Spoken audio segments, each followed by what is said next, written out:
修炉子的来的，修好了呗？没有，建新炉子，建那个2个新的那个火化炉，跟那个3号炉一样的建炉子，建新炉子。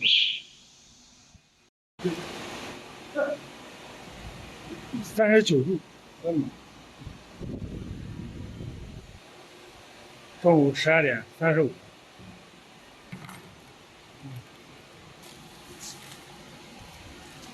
啊，爽！哇，哎，他过来吗？来了。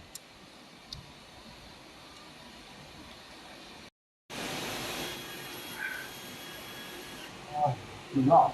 打不动啊？打不动。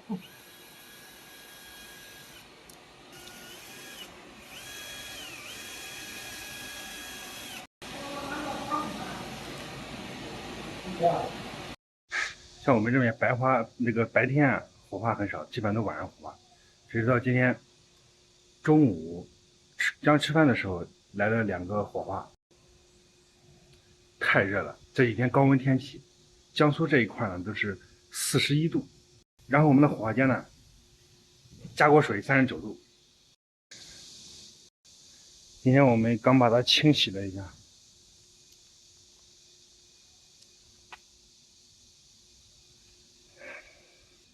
这个就是我们冰棺，我们所说的冰棺。然后怎么说呢？经常用啊，还是要经常清洗，因为有时候放的遗体它不一样，有的遗体有腐烂的，有变味的，所以这个冰棺里面呢，时间长了也会有味道，要拿出来洗一下，晾一下，晒一下。大家见棺发财，见棺发财。这个呢是我们废弃不用的，马上要处理掉，因为用的时间也长了，修也修不好了。见棺发财啊！这就是我们停尸房的这个一体冷藏柜，这一组是3个柜子。今天下午要把所有的这个拉屎车全部要清洗消毒一遍。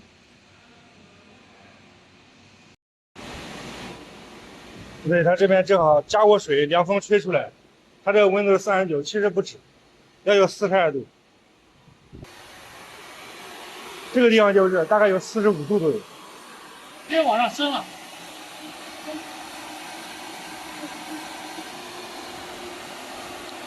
这个肯定有40几度。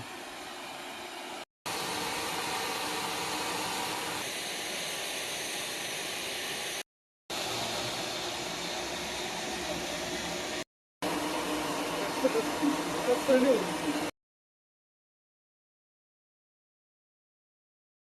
大家看一下，这是火化间的温度45.1度了，已经。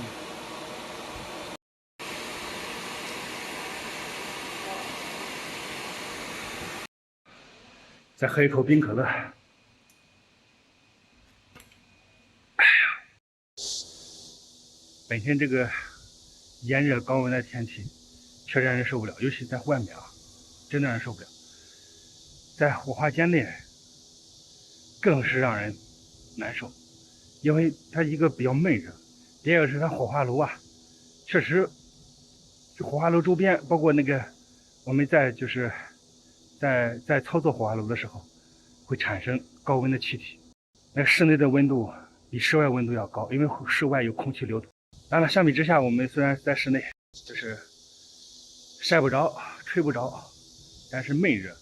但是相比户外高温下的劳动者、作业的人员，比如说在户外高温从事环卫作业的交警，还有就是我们建筑工这样的建筑工人，更是难以忍受。高温烈日，风吹雨晒，在这里呢，我们向所有的平凡的在高温天气下劳动的作业的劳动者致敬。